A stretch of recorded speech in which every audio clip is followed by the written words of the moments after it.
तेलंगाना के जिला जगतियाल से एक अहम खबर मौसूल हुई है, जहां इब्राहिमपट्टनम मंडल के मौजा वर्षाकुंडा में पेश आए एक वाक़े ने मकामी सतह पर कशीदगी पैदा कर दी है।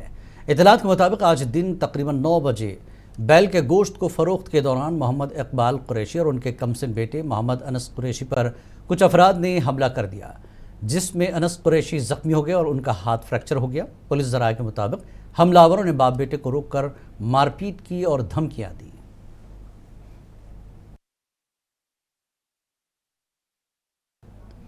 जगतियाल के मुतासरा ख़ानदान की शिकायत पर पुलिस ने मुकदमा दर्ज करके तहकीक़ात शुरू कर दी है। वाक़े की इतला मिलने पर मकामी अवामी नुमाइंदों और मजलिस के रहनुमाओं ने मेटपल्ली पुलिस स्टेशन पहुंचकर मुलज़मीन के खिलाफ सख्त कार्रवाई का मुतालबा किया। ज़िला पुलिस हुक्काम ने यकीन दहानी कराई कि इस वाक़े में मुलविस अफराद के खिलाफ कानून के मुताबिक सख्त कार्रवाई की जाएगी और इलाके में अमन व अमान बरकरार रखने के लिए ज़रूरी इक़दाम किए जा रहे हैं। शरपसंदों के हमले का शिकार दोनों अफराद को अस्पताल मुंतकिल किया गया, जहां उनका इलाज जारी है। अस्पताल पहुंचकर मकामी मुस्लिम लीडरों ने इनसे मुलाकात की।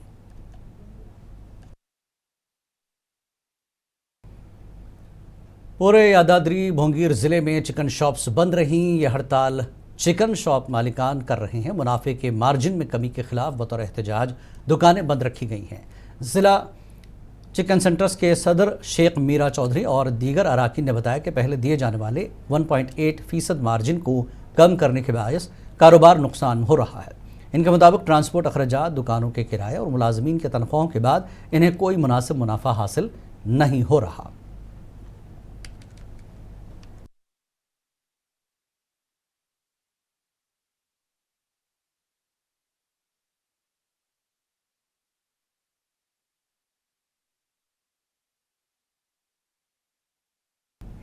मरकजी वज़ीर ज़राअत शिवराज सिंह चौहान की ज़ेर सदारत वीडियो कॉन्फ्रेंस मुनक्किद हुई। रियासती वज़ीर तुमला नागेश्वर राव ने वर्चुअल तरीके से इसमें शिरकत की।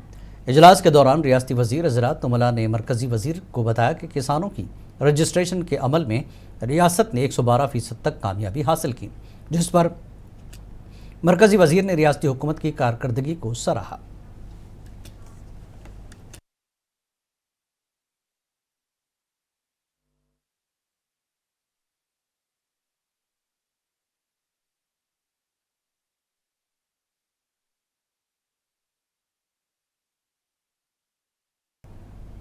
कांग्रेस के रुकन पार्लिमान मल्लू रवि ने बताया कि अमरावती को आंध्र प्रदेश का मुस्तकिल दारुल-हुकूमत बनाने से मुतल्लिक बिल की तेलंगाना के अरकान पार्लिमान ने भी हिमायत की। उन्होंने वाज़ेह किया कि बिल की हिमायत के साथ साथ वज़ीर आज़म मोदी से तेलंगाना से किए गए वादों को भी पूरा करने का मुतालबा किया गया है।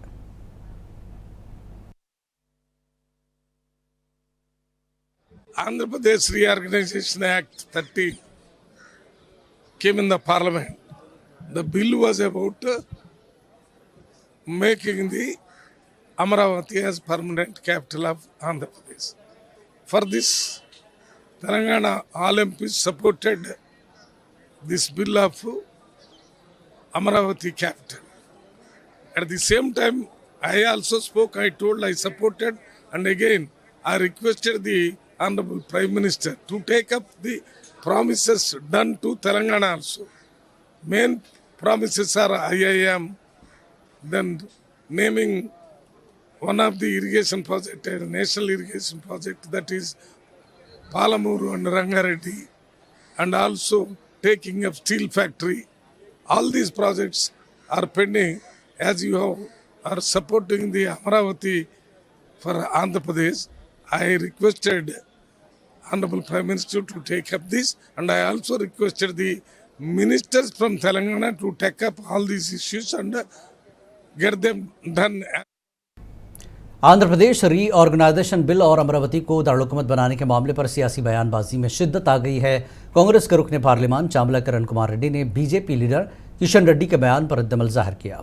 उनका कहना है कि अमरावती के मसले पर मरकजी वजीर किशन रेड्डी गैर ज़रूरी तौर पर जारहाना बयान दे रहे हैं और तेलंगाना की तश्कील के बाद लूटमार जैसे इल्ज़ामात लगाए हैं। किशन रेड्डी ने पार्लियामेंट में कहा कि वज़ीर आज़म मोदी की क़यादत में दोनों तेलुगु रियासतें तरक्की की राह पर गामज़न हैं।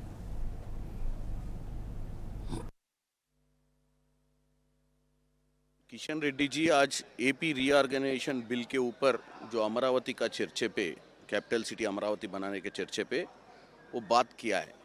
वो इतना अग्रेसिवली बात किया कि जैसे तेलंगाना आने के बाद लूटी हुआ तेलंगाना, अभी भी रेवंत रेड्डी जी के सरकार भी लूटी कर रहे बोल के बोलने की कोशिश किया। भाई एक ही प्रश्न पूछ रहे किशन रेड्डी साहब को, किशन रेड्डी जी आप 10 साल बीजेपी सरकार चलाया और कैबिनेट मंत्री रहे, जब केसीआर ने तेलंगाना को लूट रहे, जब केसीआर ने पूरे जो प्रोजेक्ट्स को एस्टिमेशंस बढ़ा के उनके खानदान परिवार पूरे वहाँ सत्ता चलाते पूरा जो लूटी किया और पैसे बचा रहे, तो आप क्या कर रहे? आप क्यों सीबीआई को इस्तेमाल नहीं किया? क्यों आपका एजेंसीज को लगा के बचाया नहीं क्यों तेलंगाना को? आज बोल रहे तेलंगाना जागरूक होना है, तेलंगाना लुट गया।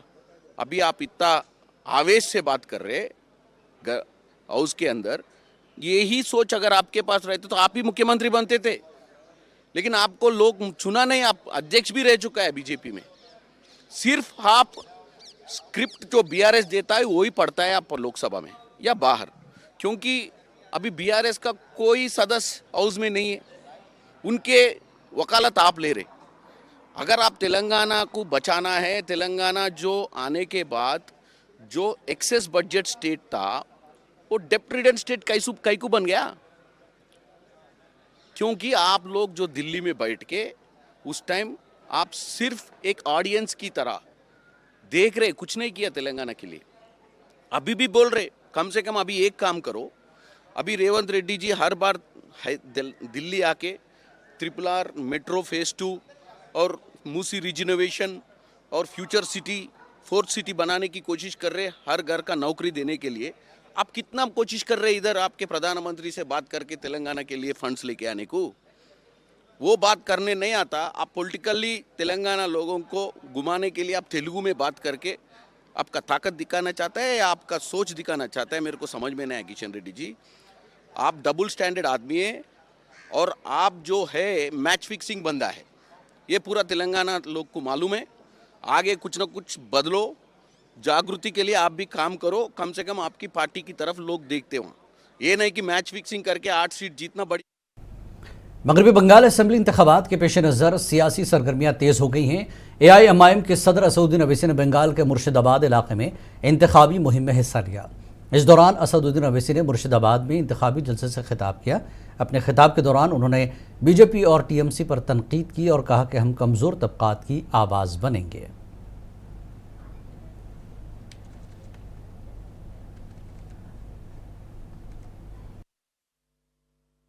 आप जानते हैं कि MIM पार्टी ने हुमायूं कबीर साहब की पार्टी से अलायंस किया है और हमारी कोशिश यही है कि ज़्यादा से ज़्यादा तादाद में हमारे अलायंस के उम्मीदवार को कामयाब किया जाए। और हम पूरा यकीन के साथ कह सकते हैं कि इंशाअल्लाह ताला अब की बार बंगाल का मुस्लिम अक़लियत एक तब्दीली लेकर आएगा। और हम यहाँ पर आपके दरमियान में इसलिए आए हैं कि आपको नेता बनाया जाए, आपको लीडर बनाया जाए, ताकि आप अपने मुक़द्दर के फैसले कर सकें। मेरे अजीज़ दोस्तों और बुज़ुर्गों, भारत की राजनीति की हकीकत यही है कि जिस समाज के पास उसका नेता होगा उसी का विकास होगा, उसी का डेवलपमेंट होगा। बंगाल में आज आप देख रहे हैं कि हमारे पास लीडरशिप नहीं है, हम सिर्फ वोट डालने वाली एक मशीन हमको बना दिया गया। हम दूसरों को वोट डालते आए हैं। आज ओवैसी आपके दरमियान में आकर आपसे अपील कर रहा है कि आप 50 साल से दूसरों को वोट देते आए, अब की बार आपको हुमायूं कबीर को वोट देकर अपने भाई को, अपने बेटे को कामयाब करना है। याद रखिए, लीडरशिप आपकी होगी तो आवाज भी आपकी उठाई जाएगी। अगर आपके वोट से आपका नेता नहीं होगा तो आपको गूंगा बनाकर रख दिया जाएगा, आपको दबाया जाएगा, आपको कुचला जाएगा। अगर आप इत्तेहाद को मजबूत करके अपने के कोर्ट का इस्तेमाल AJUP के सीटी के निशान पर और MIM पार्टी के पतंग के निशान पर बटन दबाएंगे। ये कामयाबी हुमायूं कबीर की नहीं होगी, ये कामयाबी इन गरीब लोगों की होगी।